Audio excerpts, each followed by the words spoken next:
Oi, boa noite a todos.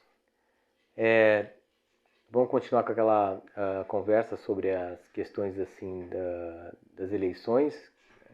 Então elas estão evoluindo, né, aqui no país.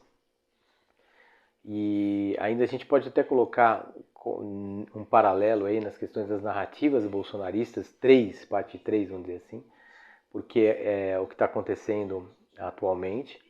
O bolsonarismo ainda continua, né, cooptando gente, ainda continua mantendo a esperança das pessoas em algo que não vai chegar em lugar nenhum. Tá?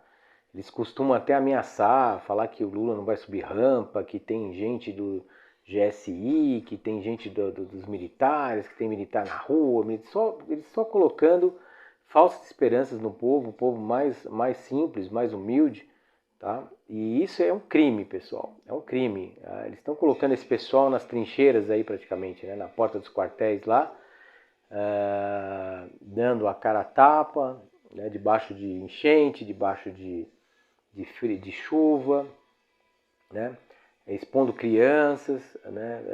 Alguns travando aí o ir e vir de pessoas que necessitam de cuidados básicos de saúde, de alimentação e tudo mais. Então, assim, perdeu a graça, né, pessoal? Tá? E deixou todas as questões relacionadas ao direito de manifestação, isso já não tem mais muito fundamento, né? Eu acho que já perdeu a graça tudo isso, já perdeu a legitimidade, tá, do que eles estão lutando.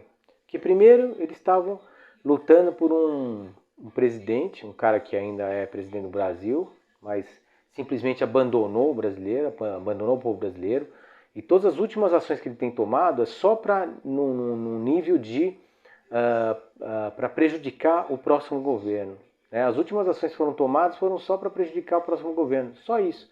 Então isso que ele tem feito, além de ele ter feito algumas ações para prejudicar o próximo governo, como por exemplo relacionadas a questões de orçamento e tudo mais, né, cortes de verbas de áreas importantes como educação, como saúde, tá?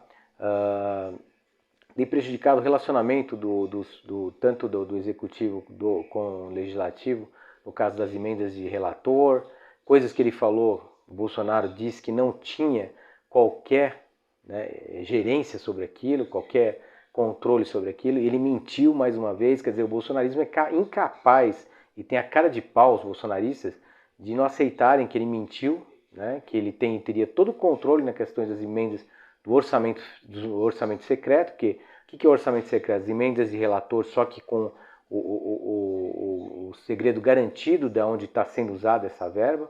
Tá? Ele disse que ele não tinha nenhuma gerência sobre isso, não tinha nenhum controle sobre isso aí. Mentiu descaradamente para o bolsonarista.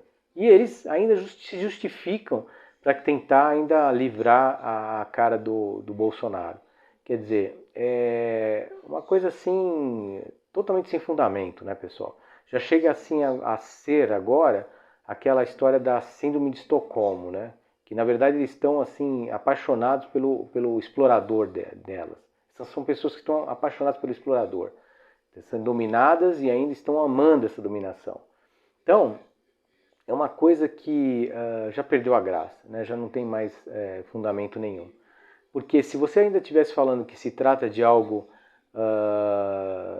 de ideologias, que há um brigando com o outro, um venceu e o outro aceitou, alguma coisa desse tipo, ainda tudo bem. Mas quando começa ele atrapalhar ou sabotar o próximo governo em muitas das ações dele, já começa a ficar absurdo. Tá?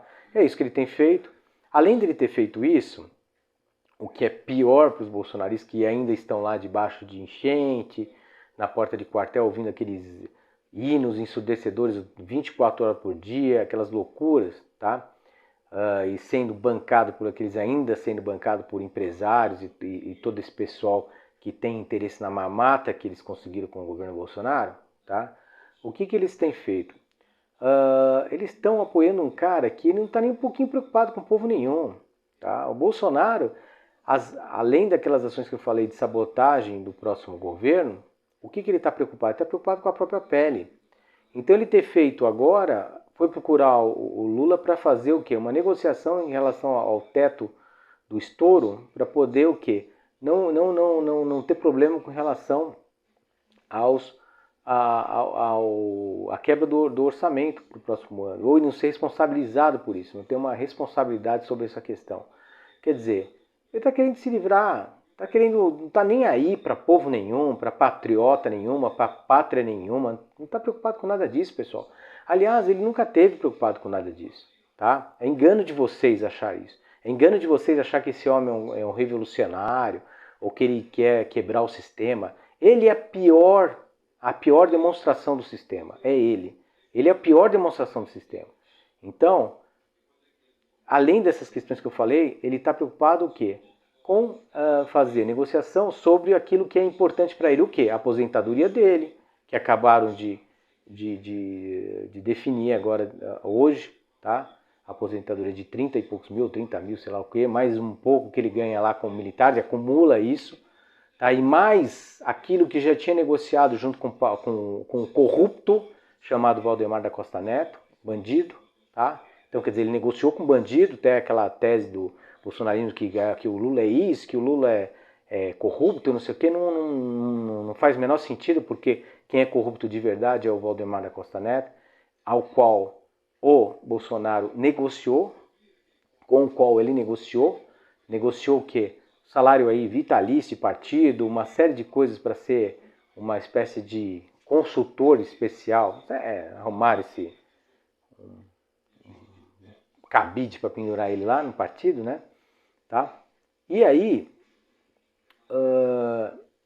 ele tá o quê? Sugando, tá? Preparou a caminha dele, como ele sempre fez em toda a vida dele, tá? Toda a vida dele foi isso, foi assim no exército, foi assim com o vereador, foi assim com o deputado, com as rachadinhas, tudo isso aí. Então isso já está mais que manjado, mais que manjado. Quer dizer, essas narrativas todas bolsonaristas em relação ao Bolsonaro são falhas, tá? É mentira, é falso, tá? Tudo isso é muito falso, entendeu? Então, pessoal, não tem mais fundamento isso, não tem mais fundamento vocês ficarem lutando por tanta bizarrice, tá? Filho dele tá lá, foi para a Copa do Mundo, em vez de falar que foi para uma Copa do Mundo, abre o jogo logo, fala que foi passear, enquanto o pessoal estava debaixo de água na enchente, em porta de quartel, que ele foi passear, né? Era muito mais fácil do que pegar e ainda chamar todo mundo de idiota, falar que foi entregar pendrive para o pessoal lá do Catar para mostrar como é que é a situação no Brasil. Cara, isso é ridículo, cara. É ridículo.